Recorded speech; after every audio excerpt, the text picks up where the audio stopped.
आगे प्रसंग है अक्रूर जी का नंदगांव आगमन। बैठक होती है। कोई भी बड़ा काम होना हो तो उसके आयोजन में समय लगता है। कंस की मीटिंग कई दिनों तक चली, फिर यज्ञ की तैयारी में कई दिन लग गए। फिर अक्रूर जी को एकादशी के दिन कंस ने आज्ञा दी। एकादशी को वैसे भी जागरण करना होता है। अक्रूर जी एकादशी की रात जागते रहे। कृष्ण दर्शन कृष्ण मिलन के विचारों ने उन्हें सोने नहीं दिया। उनका रोम रोम व्याकुल व पुलकित था। वे सोचने लगे कि कल मैं वृंदावन जाऊंगा, कल मुझे कृष्ण दर्शन होंगे, जन्मों जन्म का भटका जीव प्रभु शरण में जाएगा। मैं जब पहुंचूंगा तो संध्या का समय होगा। उस वक्त कृष्ण बलराम गौचारण करके आ गए होंगे और गौशाला में गौ दोहन को गए होंगे।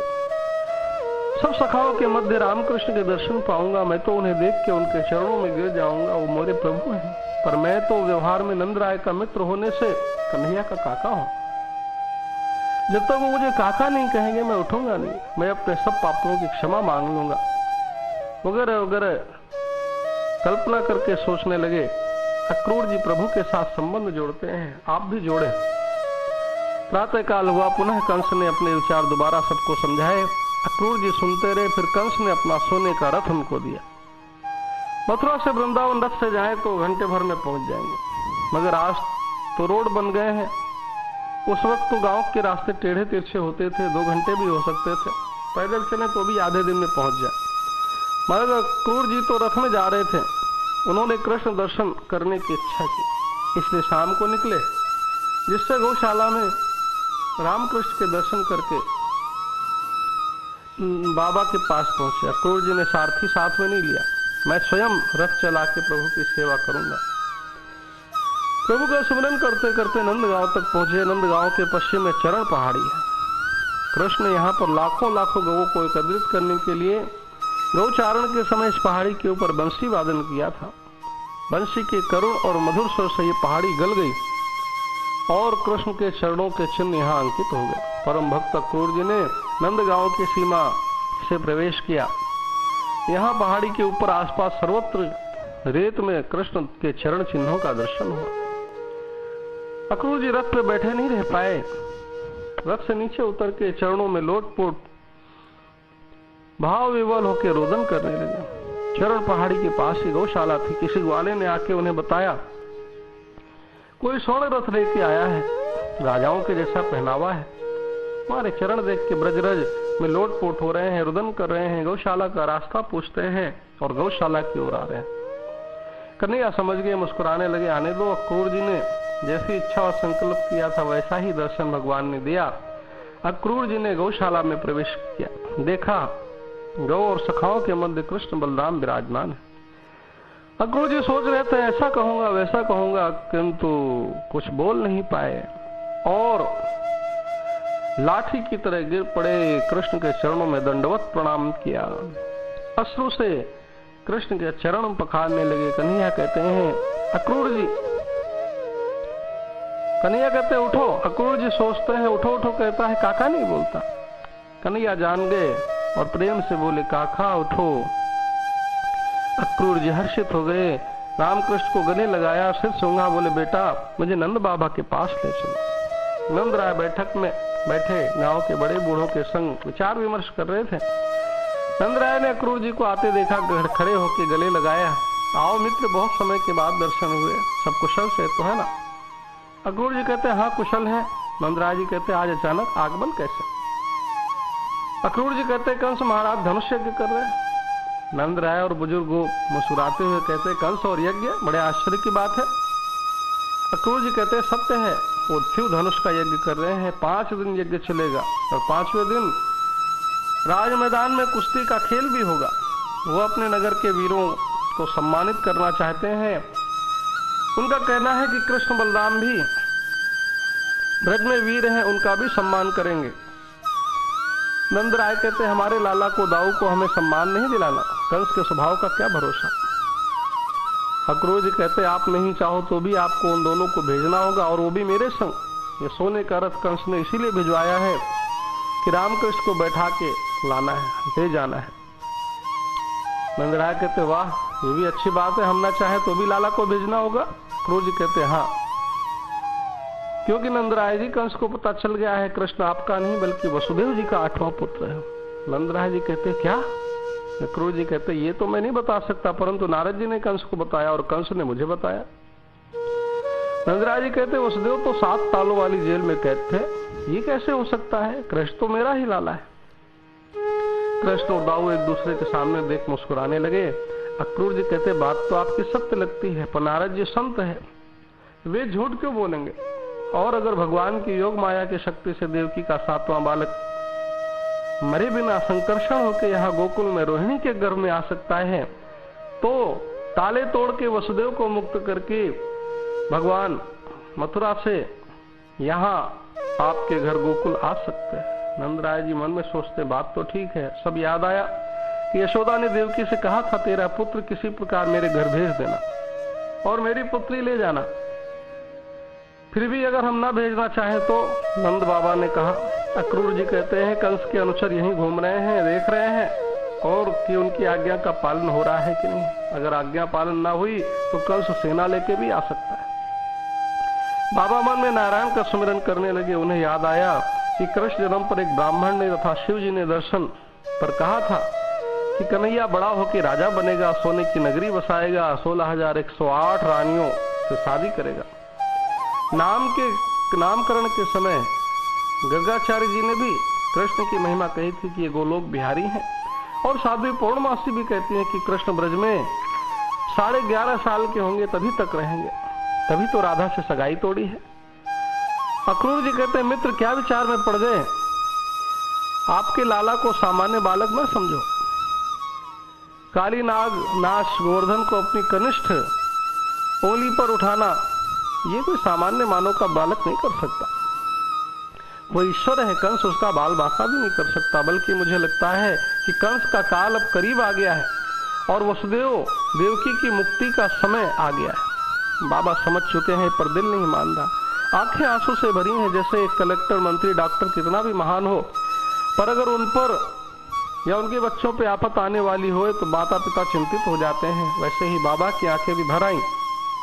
वात्सल्य भाव है, फिर भी मन को समझाया। जैसे नारद जी की वाणी असत्य नहीं हो सकती, वैसे गर्गाचार्य की वाणी भी असत्य नहीं हो सकती। सभी ने कहा है कि आपके लाला का ध्यान ब्रह्मा विष्णु महेश सब देवता करते हैं, इसलिए बोले हम भी मथुरा चलेंगे। कब जाना होगा? अक्रूर जी कहते हैं कल प्रातः ही। कृष्ण बलराम हर्ष से किलकारी मारते हैं। ग्वाल बाल कहते हैं हम भी चलेंगे, हम नहीं होंगे तो कन्हैया का ध्यान कौन करेगा?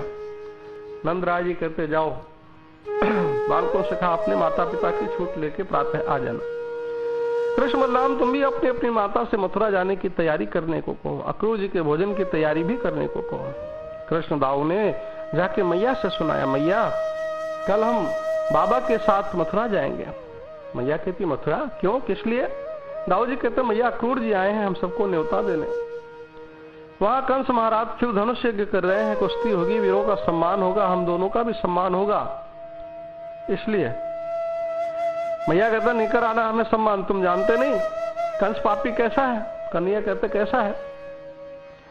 मैया कहती अरे उस पापी ने अपने बहन बहनोई को कई सालों से कैद में बंद कर रखा है, उसके बच्चों को मार दिया, तुझे क्या? चुप। उसी वक्त अक्रूर जी को लेके बाबा घर में पधारे। यशोदा ने भोजन परोसा, दोनों मित्रों ने भोजन पाया। बाबा देख रहे थे यशोदा सेवा में है, पर आंखों से अश्रु बह रहे हैं। भोजन पूर्ण हुआ, दोनों मित्र खाट पे बैठे। उसी वक्त यशोदा बोली ये कृष्ण क्या कह रहा है? कल आप उसे और दाऊ को लेकर मथुरा जा रहे हैं। बाबा कहते हाँ मैया, दाऊ को लेके जाना हो तो जाओ, मैं मेरे लाला को नहीं भेजूंगी। दाऊ वसुदेव का पुत्र है, मेरे लाला को तो कंस यूं ही वसुदेव का पुत्र समझ के उसे मारने आज तक अनेक राक्षस भेज चुका है। आपकी समझ में क्यों नहीं आता कि वो पापी मेरे लाला को क्यों बुला रहा है? वो दाऊ का दुश्मन नहीं है, वो तो देवकी के 8वें पुत्र का दुश्मन है। वो कृष्ण को उनका 8वां पुत्र समझता है। अक्रूर जी कहते हैं ये कृष्ण वसुदेव देवकी के 8वें पुत्र ही है। यशोदा सुन के स्तब्ध रह जाती हैं। बाबा कहते हैं हाँ यशोदा, गर्गाचार्य भी यही कहते थे। साध्वी पूर्णमासी ने भी यही कहा था कि कृष्ण 11.5 वर्ष के होंगे तब तक ब्रज में रहेंगे, तभी तो राधा कृष्ण की सगाई तोड़ी। शिव नारद जी भी बोले थे कि ब्रह्मा विष्णु महेश देवता इनका ध्यान करते हैं और गोवर्धन कोई सामान्य बालक नहीं उठा सकता। यशोदा कहती है अगर ये मेरा लाल देवकी पुत्र है तो अब मैं बिल्कुल नहीं भेजूंगी, वो तो देवकी की थाती है, मैं उसे कैसे नष्ट होने दूं। अक्रूर जी कहते यशोदा जी हिम्मत धारण करो, अगर कृष्ण देवकी का 8वां बालक है तो उसे कोई नहीं मार सकता, क्योंकि वह कंस को मारेगा, भगवान ने अवतार लिया है, उस कार्य के लिए उन्हें जाने दो और वसुदेव देवकी को मुक्त होने दो। यशोदा कहती है लेकिन, बाबा कहते लेकिन क्या। यशोदा कहती मैं कन्हैया के बिना कैसे जीऊंगी, मथुरा में उसका ध्यान कौन रखेगा। अरे मैं 100 बार मनाती हूँ तब वो एक कौर खाता है और कृष्ण को ना देखे तो गाय भी नहीं खाती पीती। बाबा कहते 2 दिन की तो बात है। बाबा बड़े भोले हैं, उन्हें नहीं पता कि वहां जाके क्या होने वाला है। कृष्ण दाऊ सम्मानित हो रहे तुरंत निकल आएंगे। अक्रूर जी कृष्ण को सदा के लिए सथोड़ी लेने आए हैं। यशोदा कहती हैं वे नहीं रोकेंगे तो मथुरा की स्त्रियां रोक लेंगी। मैंने सुना है कि मथुरा वासिनी स्त्रियां बड़ी जादूगरनी हैं, अपने जादू से मेरे लाला को वश कर लेंगी और वो वापस नहीं आएगा। कन्हैया कहता ना मैया, मैं तो तेरे बिना, गैया बिना, सखा गोपियों के बिना जी नहीं सकता, मैं तो 2 दिन में चलाऊंगा, मुझे जाने देना, इसी बहाने मथुरा नगरी देखाऊंगा। लाला की इच्छा देख के मैया चुप हो गई, अंदर शयन कराने ले गई। कृष्ण दाऊ ने शयन किया, मैया आज लाला के पास सोई है लेकिन नींद नहीं आ रही। आजकल निकुंज में नित्य की भांति घर में छाया रूप छोड़ के श्री राधे के पास पहुंच गए, पर पहुंचने में देरी हो गई। देर तक रात्रि में घर में चर्चा चली थी। यहाँ राधा अष्ट सखियों के संग निकुंज में प्रतीक्षा कर रही थी, सब उदास थी। उसी वक्त कन्हैया ने प्रवेश किया। श्री राधा तुरंत गले लग के रोने लगी। सखियां बोली प्यारे, जब से स्वप्न आया है तब से एक क्षण क्षण रो रही हैं। कन्हैया ने देखा अभी राधा व अष्ट सखियों को ये नहीं पता कि अक्रूर जी आ गए हैं और हम कल ही जा रहे हैं। सोचा अभी ये बात बतानी भी नहीं है, शांति से सोने दो।